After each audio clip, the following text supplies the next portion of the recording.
Anda sempat mendengarkan tadi apa yang menjadi suara dari akar rumput PDI Perjuangan. Apa yang disuarakan oleh Sekjen PDIP, Hasto Kristianto, bahwa ada rencana untuk bisa menduetkan Rano Karno sebagai pendamping dari Anies Baswedan untuk bisa maju di Pilgub Jakarta. Tapi tentunya PDI Perjuangan tidak bisa mengusung calon ini sendirian. Dibutuhkan partai-partai lain untuk diajak berkoalisi. Tapi pada kenyataannya kita lihat Nasdem ini sudah mengatakan bahwa dia bersama dengan Kim Plus dalam Pilgub Jakarta ini. Demikian pula PKS di mana salah satu kadernya juga rencananya besok akan diumumkan sebagai pendamping dari Ridwan Kamil.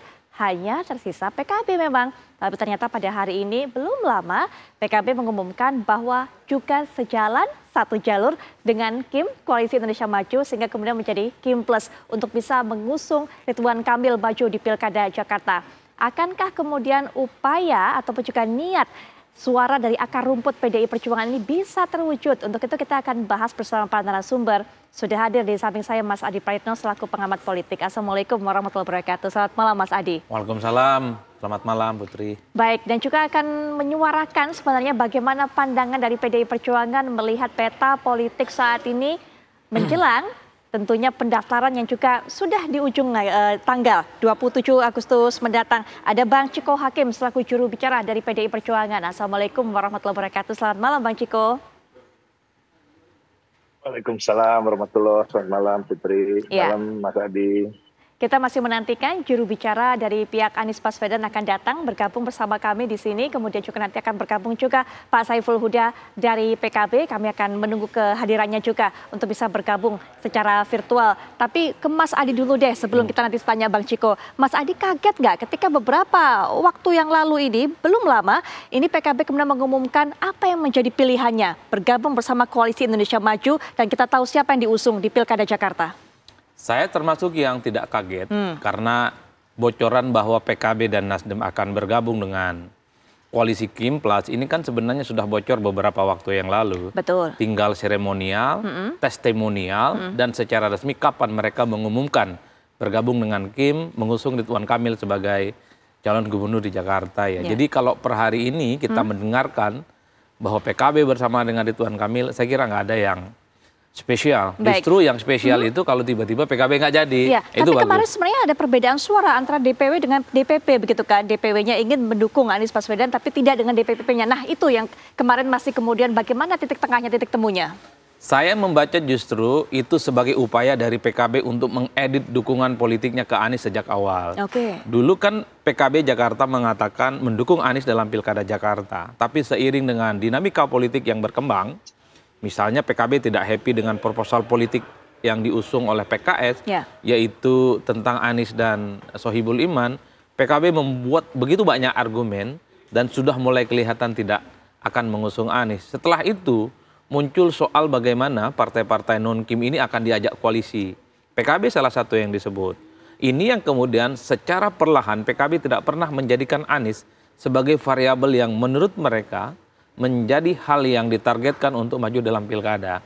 Oleh karena itu per hari ini ketika PKB mengatakan menjadi bagian dari Kim, saya kira nggak ada kejutan apapun, tidak ada elemen of surprise. Justru yang menjadi surprise itu kalau PKB nggak jadi bergabung dengan Ridwan Kamil, nggak jadi bergabung dengan Kim. Itu baru luar biasa, itu mukjizat lah kira-kira. Baik. Kalau saya tinggal menunggu waktu, PKS mungkin besok atau lusa akan segera mengumumkan bergabung dengan Ridwan Kamil. Jadi bocoran ini sudah lama sebenarnya Putri dan tidak perlu lagi ditutup-tutupi. Itu artinya apa? Hampir bisa dipastikan pencalonan Anies di Jakarta atau pencalonan Rano Karno di Jakarta ini akan wassalam. Karena nggak cukup kursi untuk syarat administratif sebagai kontestan di Jakarta. Baik, Bang Ciko gimana Bang Ciko? Wassalam Bang Ciko, karena PDIP ditinggal oleh partai-partai lainnya sehingga tidak ada satupun partai tersisa untuk bisa diajak berkoalisi oleh PDI Perjuangan. Bang Ciko. Yang pertama kami masih menganggap ini belum definitif secara 100%. Karena memang belum dideklarasikan secara resmi oleh partai-partai tersebut yang mengklaim berada di satu kubu ya. Baik itu Koalisi Indonesia Maju secara keseluruhan dan juga plusnya tadi yang disebutkan PKS, Nasdem maupun PKB. Tapi kan sejak awal kami sudah hampir bisa memprediksi hal ini akan terjadi. Kita juga sama dengan Mas Adi Praitno, pencermatan-pencermatan apa yang kami cermati sejak awal gonjang-ganjing pencalonan di Pilkada DKI Jakarta khususnya. Dan itu juga yang membuat PDI Perjuangan tidak terburu-buru. Jadi memang banyak komplain, banyak semacam suara-suara sumbang yang mengatakan kok PDI Perjuangan lama sekali di Jakarta untuk menentukan sikap. Gitu. Nah, terbukti kami lama juga, kami juga tidak mau sembrono. Jika kami sibuk sudah menyatakan dukungan, lalu ternyata tidak cukup misalnya. Nah, dan juga ini kan bagi kami ya, setiap partai kan punya karakternya masing-masing sebagai partai pelopor, partai yang sudah cukup dewasa dan bisa dibilang salah satu yang tertua yang beroperasi di negeri ini. Tentu kami punya pengalaman terkait banyak hal yang tidak dipunyai atau tidak dimiliki oleh partai-partai lain. Dan kami juga tidak mau terburu-buru untuk mengambil keputusan di mana kami tahu ada risiko-risiko yang akan dan bisa terjadi. Nah, ini salah satunya. Tapi kembali lagi, ini kalau dalam politik semua itu it's not over till it's over. Jadi belum berakhir selama belum berakhir gitu, karena kita tahu pendaftaran calon masih dimulai nanti di akhir bulan ini. Dan sering sekali terjadi bahwa ada partai-partai politik yang tadinya berada di satu kubu kemudian pindah dukungannya atau yang lain-lain. Bagi kami ini hal biasa, hal yang sudah kami duga juga. Tapi kembali lagi, kami tetap ingin berpikir optimis. Optimis bukan hanya untuk partai kami PDI Perjuangan, tapi juga untuk masyarakat Jakarta dan arus bawah. Saya ingin mengkoreksi apa yang disampaikan Putri tadi, bahwa yang disampaikan Sekjen seakan-akan itu adalah suara arus bawah dari PDI Perjuangan. Bukan, maksudnya Pak Sekjen tadi menyampaikan ini adalah suara arus bawah masyarakat, termasuk para pendukung Pak Anies yang kemungkinan besar pileg kemarin tidak mendukung PDI Perjuangan. Jadi beberapa waktu lalu dan juga beberapa kali ada kunjungan-kunjungan ke DPP oleh arus bawah, akar rumput masyarakat yang memang kita yakini bukan pemilih tradisional PDI Perjuangan, tapi meminta untuk PDI Perjuangan mendukung Pak Anies dan Bang Rano Karno. Nah, kami juga tetap mencermati itu dan kita lihat nanti bagaimana hasilnya, apakah besok menjadi ada deklarasi yang katanya tanggal 19 Agustus dan disitulah mungkin kita akan lihat langkah-langkah berikutnya.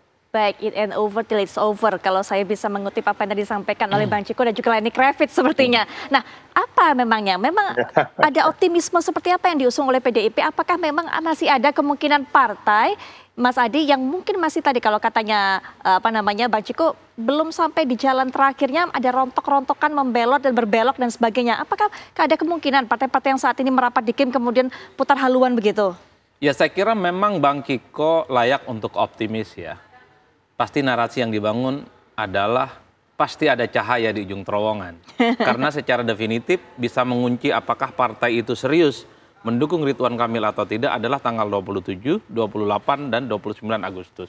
Sepanjang itu juga, maka tentu ada harapan dari PDIP, partai-partai yang sudah menyatakan dukungan, KIM Plus nih, termasuk Nasdem dan PKB dan mungkin juga PKS, secara perlahan mungkin satu partai itu bergabung dengan PDIP akan mengusung Anies dengan Rano Karno. Kan itu harapan, ada hope yang kemudian bisa dijelaskan. Tapi kan hal-hal yang semacam ini perlu diuji. Karena kalau kita membaca kecenderungan politik secara umum, partai-partai non-KIM di luar PDIP ini kan sangat kelihatan sekali bahwa gestur tubuh mereka itu seakan-akan sudah pasrah dan akan memberikan dukungan kepada Ridwan Kamil untuk maju di Jakarta. Bayangkan Nasdem adalah partai politik yang juga sangat identik dengan Anies Baswedan. Bahkan Surya Paloh juga memberikan kesan bahwa ini adalah pilihan politik yang tidak mudah ketika tidak harus mengusung Anies Baswedan.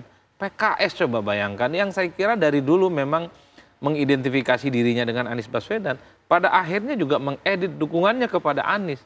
Ini dua partai yang saya kira memang sejak awal selalu dikait-kaitkan dengan Anies Baswedan. Apalagi PKB yang selama ini memang tidak terlampau dekat dengan Anies Baswedan. Perjumpaannya dalam Pilpres karena ada titik temu, ingin maju Pilpres bersama. Tapi di luar itu saya kira memang tak ada faedah politik apapun bagi PKB untuk terus bersama dengan Anies Baswedan. Hal-hal yang semacam ini sepertinya saya termasuk yang cukup yakin bahwa PKB, PKS, dan Nasdem sepertinya agak sulit ya untuk hengkang dari koalisi Kim. Karena pada saat yang bersamaan, mereka ini kan menawarkan angin surga, koalisi 5 tahun di masa yang akan datang. Oleh karena itu saya membaca, kenapa PKB, kenapa Nasdem dan PKS tidak jadi mendukung Anies Baswedan. Ini adalah uji loyalitas kepada partai non-Kim ini serius tidak bergabung dengan Kim. Kalau mau bergabung dengan Kim tentu jangan mengusung orang yang selama ini antitesa, berhadapan-hadapan dan potensial mengalahkan jagoan dari Kim. Oleh karena itu, kalau misalnya PKS nggak jadi mendukung Ridwan Kamil, pasti ini serius gitu, tidak akan bisa menjadi bagian dari Kim. PKB misalnya, terus misalnya memberikan dukungan politiknya ke Anies, pasti PKB akan di blacklist, nggak bisa masuk ke Kim. Nasdem pun juga begitu. Oleh karena itu, ini tentu pilihan yang sangat sulit. Satu sisi, Anies ini kan berkawan baik juga dengan PKB, PKS, dan Nasdem. Tapi pada saat yang bersamaan, 3 partai ini realistis. Ketika ada tawaran-tawaran surga yang jauh lebih menggiurkan, datang kepada mereka dan menjamin kelanjutan politik mereka di masa yang akan datang. Putri, setelah bulan November, pilkada serentak dilaksanakan, 5 tahun ke depan, ini nggak ada pergelaran politik apapun. Jadi politik itu kemudian akan dipastikan bagaimana komposisi dan kinerja kabinet akan kita lihat nanti secara bersama.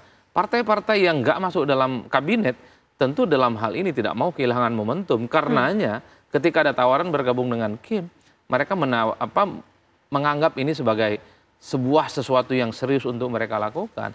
Oleh karena itu, sekalipun ada harapan dari Bang Ciko, belum ada 100%, rasa-rasanya mukjizat dari 3 partai yang sudah ke sana itu sulit ya untuk didatangkan. Karena godaan surga ini belum ada godaan-godaan yang jauh lebih menggiurkan usung Anies dan bergabung dengan tawaran kawan-kawan PDIP. Saya kira di situ saya lihatnya. Baik, Bang Ciko optimistis boleh, tapi kayaknya harus realistis juga Bang Ciko. Kalau Bang Ciko katakan tadi kan belum definitif, belum deklarasi, tapi dari apa yang sudah disampaikan oleh ada yang ketum partainya, ada yang para petinggi partainya, baik itu PKB, Nasdem, kemudian juga PKS, sepertinya semua condong akan bergerak searah menuju Kim Plus. Lalu bagaimana PDIP? Nanti ya Bang Ciko, silakan diberikan jawaban, tapi setelah jeda kami sudah kembali saat lagi.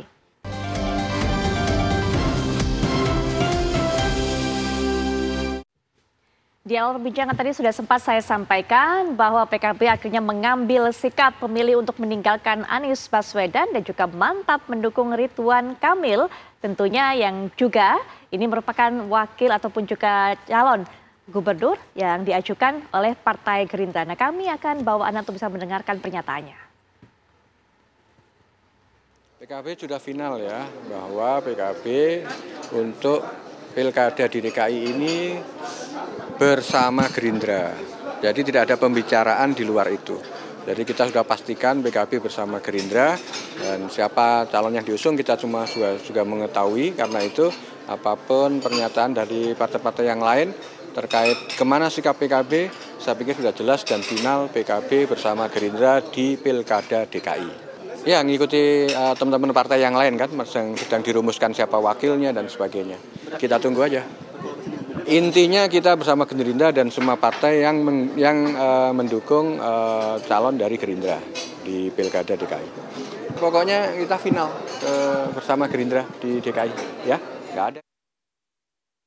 Sudah final, itulah sikap yang diambil oleh PKB mendukung calon yang diajukan oleh Partai Gerindra, berjalan bersama Gerindra dan juga Koalisi Indonesia Maju, sehingga kemudian akhirnya menjadi Kim Plus.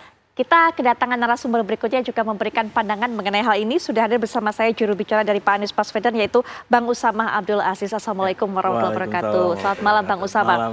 Bang Usama gimana Bang Usama? PKS besok deklarasi begitu kan. Kemudian Nasdem juga sudah menyuarakan akan bergerak merapatnya, kita tahu kemana. Terakhir PKB sudah clear, sudah final. Nggak akan ada lagi yang bisa menggoyang untuk bisa melepaskan diri dari Kim Plus. Betul.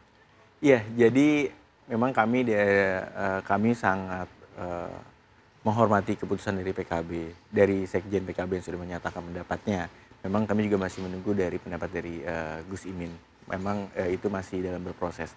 Dan rasanya pendaftaran masih lama ya. Masih akan banyak konstelasi ke depan yang mungkin bisa kita lihat kejutan-kejutan yang lain. Masih ada harapan Bang memangnya? Kita nggak tahu, ini politik Mbak. Setiap hari itu ada perubahan, konstelasi terus berputar gitu ya. Jadi masih ada 9 hari ke depan ya, atau 10 hari ke depan sampai tanggal 29. Kita nantikan aja ada kejutan-kejutan yang lain. Tapi walaupun nanti memang yang tadi sudah disebutkan bahwa ini lenyap, ya mungkin bisa jadi lenyap. Kalaupun lenyap, bagi kami itu tidak masalah. Karena Mas Anies itu orang yang biasa bekerja di dalam pemerintahan dan bekerja di luar pemerintahan. Dimanapun dia selalu berbuat untuk Indonesia. Dulu sebelum menjadi pejabat publik, dia membuat Indonesia mengajar. Tujuannya apa? Untuk melunasi janji kemerdekaan dalam bidang pendidikan. Dan pada saat setelahnya dia masuk ke pemerintahan, tujuannya apa? Melunasi janji kemerdekaan. Jadi sebenarnya di dalam ataupun di luar pemerintahan sama aja. Tapi ya, untuk bicara soal Pilkada DKI Jakarta, waktunya masih panjang, peluangnya masih besar ke depan sebenarnya, dan masih ada hal-hal yang mungkin akan terjadi ke depan. Apa yang diharapkan? Siapa partai yang kemudian diharapkan bisa berbelok kemudian memberikan dukungannya pada Pak Anies Baswedan? Kita nggak tahu nanti ke depan, Mbak. Kita masih ada beberapa komunikasi dan mungkin juga dari PDI juga sudah komunikasi sudah baik, dan kita lihat juga nanti dari mana akan ada datangnya kejutan itu. Tapi PDIP kan nggak bisa sendiri, iya, ya, betul. Bang. Karena PDI sudah, tadi saya sampaikan, kayak PDI sudah komunikasi dengan kita sudah baik, dan dengan partai lain juga kita nantikan ada kejutan apa dari partai lain yang ada nanti. Oke, baik, Bang Ciko, kita sudah dengarkan tadi Bang Ciko, PKB sudah final keputusannya akan mendukung calon yang diajukan oleh Partai Gerindra, berjalan berdampingan bersama Koalisi Indonesia Maju. Bang Ciko. Ya, nggak masalah juga. Kami apresiasi sikap dan kami hargai sikap partai-partai politik. Kita tahu setiap partai politik, tadi saya sampaikan, mempunyai karakternya masing-masing. Bagi PDI Perjuangan, karakter kami yang utama adalah koalisi bersama rakyat. Dan kami melihat ada satu hal yang unik di Jakarta ini, bahwa ada yang ditinggalkan, tapi bukan PDI Perjuangan, tapi sesungguhnya rakyat Jakarta. Kenapa kami katakan begitu? Kalau kita lihat dari hasil survei, dari semua lembaga survei yang kredibel, tentu kita tahu hasil-hasil survei ini mengatakan ada dua nama yang signifikan hasil surveinya, tingkat elektabilitasnya, akseptabilitasnya, juga tingkat kepuasan publiknya ketika mereka memimpin Jakarta, yaitu Anies dan Ahok. Nah, hanya dua nama itu, bahkan ada di beberapa survei, ada juga kadang-kadang Pak Ahok yang berada di atas. Tapi intinya ada dua nama di situ. Lalu kemudian dari nomor 3 terpaut agak jauh dari yang nomor 2, ada nama Pak Ridwan Kamil. Nah, kami melihat survei itu sebagai potret keinginan dan harapan warga Jakarta. Dan warga Jakarta tentunya mengamini apa yang saya sampaikan ini. Artinya mereka membutuhkan pemimpin-pemimpin yang mempunyai rekam jejak yang jelas ketika pernah memimpin di daerahnya, dan juga memiliki pengalaman yang mumpuni untuk bisa memimpin daerah yang begitu besar ini dengan banyak problematikanya dan masyarakat yang begitu heterogen dan tantangan yang begitu besar ke depan. Nah, artinya begini, di beberapa tempat di Indonesia ada juga fenomena kota kosong terjadi, termasuk di daerah-daerah di mana PDI Perjuangan mengajukan calon. Tapi umumnya hampir 100% atau bisa kita bilang 100%, calon-calon tunggal tersebut yang melawan kota kosong adalah calon-calon yang memang tingkat kepuasan publik sebagai incumbent misalnya, atau elektabilitasnya itu di atas 60 bahkan sampai 70, hampir 80%. Artinya juga di daerah tersebut tidak ada calon-calon yang ingin maju, dan masyarakatnya juga tidak melihat ada opsi-opsi lain dan alternatif lain yang layak untuk dimajukan atau didukung. Nah, sedangkan di Jakarta ini terbalikannya. Nah, yang kita sayangkan adalah pengerucutan dukungan terhadap calon yang di antara 3 besar tadi paling rendah elektabilitasnya. Ini kan sangat disayangkan, dan kita ketahui masyarakat Jakarta adalah masyarakat yang terdidik, masyarakat yang bersikap kritis, dan tentunya akan menentukan pilihannya nanti di kotak suara. Apalagi kalau kita lihat ada calon independen yang sekarang di ujung tanduk terkait dengan pencalonannya, apakah akan dilanjutkan atau tidak, karena banyak mencatut KTP-KTP warga. Nah, ini yang menarik di Jakarta, dan harapan kami sebenarnya adalah, kami yakini selain harapan kami, harapannya Bung Usama juga yang ada di studio, tapi juga harapan banyak warga Jakarta. Di atas 50% warga Jakarta kalau kita lihat hasil survei menginginkan ada calon-calon lain selain Ridwan Kamil, dan ini yang sangat disayangkan. Tentunya kalau kita mau bicara idealnya yang elok itu kan yang maju nanti Pak Anies, ada Pak Ahok lawan Pak RK gitu. Kami tidak mengatakan Pak RK bukan orang yang berpengalaman atau bukan orang yang punya rekam jejak yang baik, tapi kami yakini bahwa beliau sangat kompeten, sangat mampu untuk bisa menjadi pemimpin juga di Jakarta ini. Tapi kembali lagi, masyarakat Jakarta kemarin sudah memberikan suaranya dalam tanda kutip di hasil-hasil survei. Ya. Dan tentu mereka berharap banyak terhadap calon-calon yang disebutkan tadi seperti Pak Anies dan Pak Ahok. Nah, harapan kami minimal kalau tidak tiga-tiganya bisa maju, ya 2 lah di antara itu semua. Baik, kalau tadi dikatakan oleh Bang Ciko, ada calon-calon pemimpin yang begitu didambakan oleh masyarakat ataupun juga warga Jakarta. Tapi sayangnya Bang Usama, kalau kita lihat nama-nama tersebut akhirnya hanya mandek berhenti sampai lembaga survei saja jika konstelasi politik tidak mendukung. Nanti bisa berikan pandangannya, kemudian juga Mas Adi, tapi setelah jeda berikut ini kami sudah kembali. Kita kembalikan perbincangan. Kalau Bang Ciko tadi mengatakan bukan PDIP loh yang ditinggal, tapi justru masyarakat ataupun juga warga Jakarta yang selama ini punya pilihan tersendiri, yang selalu ada ataupun menempati ranking 2 teratas di lembaga survei. Tapi ternyata nama-nama itu ya tadi sudah sempat saya sampaikan mentok sampai di situ saja karena konstelasi politik tidak menguntungkan untuk mereka. Bang Usama. Iya. Jadi memang sangat pilu ya kalau menurut saya melihat kondisi hari ini demokrasi kita di Indonesia, bahwasanya ada beberapa, kalau nggak salah hitungannya ada sekitar 94 pilkada yang berpotensi melawan kota kosong. Okay. Apalagi kalau misalnya nanti Jakarta ternyata calon independen yang dibuat ini sudah memenuhi syarat untuk bisa digugurkan, artinya juga di Jakarta kemungkinan besar kalau misalnya Pak Anies nggak ada kesempatan ya melawan kota kosong juga gitu. Dan ini menjadi catatan sejarah dan menjadi noda yang menjadi PR besar untuk generasi penerus bangsa ke depan gitu, anak muda hari ini. Tapi apapun itu kami sebagai timnya Pak Anies merasa bangga dan merasa terhormat dengan apa yang sudah kami lakukan di belakang. Dan izinkan kami untuk bisa menyoretkan tinta emas dalam demokrasi kita untuk kita bahwa kita pernah berdemokrasi dengan sehormat-hormatnya dan sebaik-baiknya. Dan semoga ini ke depan bisa menjadi catatan yang baik untuk generasi penerus ke depan. Dan ya sekali lagi bahwa rasanya belum lenyap peluangnya hari ini. Janur kuning belum melengkung, Mbak. Karena waktu masih ada. Sampai 9-10 hari ke depan, sampai tanggal 29 penutupan. Kita lihat ada konstelasi ke depan seperti apa, mudah-mudahan harapan demokrasi yang lebih baik ke depan itu masih ada. Bahwa kita bisa menjaga dan semua publik di Indonesia, khususnya di Jakarta, bisa menjaga ini bareng-bareng. Baik, saya percaya memang yang namanya politik itu begitu cair, begitu kan, tergantung kepentingan juga Mas Adi, dan suka ada kejutan letupan-letupan di masa injury time. Tapi kalau seperti ini, sepertinya semua sudah dikondisikan, seia sekata, kayaknya kecil kemungkinan kita bisa mendengarkan sebuah kejutan hadir di injury time, Mas Adi. Ya, saya kira memang satu adagio menarik bahwa dalam politik apapun bisa terjadi, politik itu adalah seni kemungkinan. Tapi kalau soal Pilkada Jakarta kali ini, ya ada ketidakmungkinan yang tidak mungkin, yaitu soal Anies bisa dapat tiket itu ya. Yang tidak mungkin adalah bahwa berharap 3 partai non-Kim di luar PDIP, PKS, Nasdem, dan PKB itu kemudian akan tarik dukungannya dan kemudian mendukung Anies.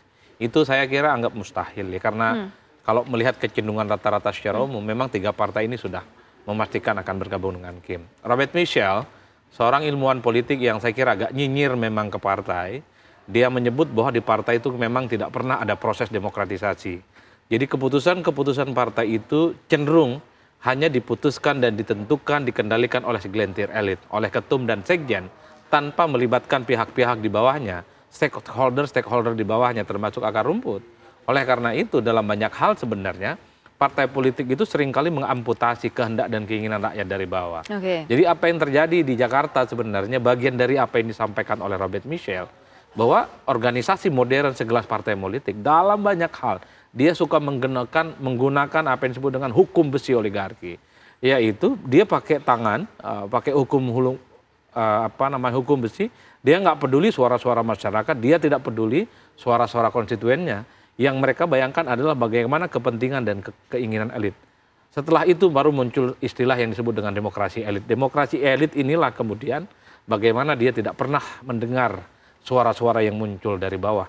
Yang menentukan segala-galanya adalah elit, terutama di elit partai politik. Jadi ini menurut saya adalah satu hal yang cukup fenomenal memang. Inilah yang kemudian digunakan oleh partai.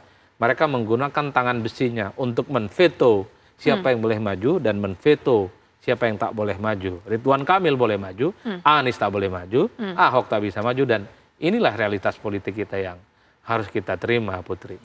Wallahualam bisawab. Ya inilah realitas politik yang harus kita alami bersama. Nah, waktu bangsa ini merdeka juga Bang, kondisinya sama-sama pesimis. Tapi ada sebagian orang yang optimis memilih untuk bisa memerdekakan. Dan izinkan kami untuk menjadi bagian itu. Menjadi orang-orang yang lebih optimis untuk bisa memerdekakan bangsa ini dan menggelar demokrasi yang lebih baik ke depan. Bro, suka tidak suka, negara ini sekarang memang dikendalikan oleh partai.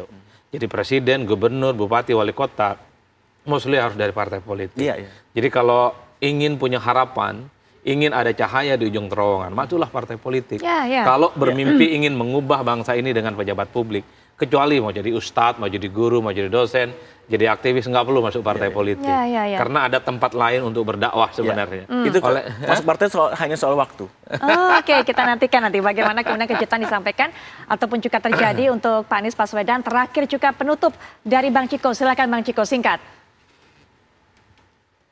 Tentunya harapan kami di PDI Perjuangan bahwa partai-partai politik bangun dari tidurnya untuk kembali bermaslahat, memberikan manfaat bagi rakyat, bagi bangsa dan negara, bukan hanya berpikir terkait kebutuhan ekonomi maupun politik dari partai politik itu sendiri.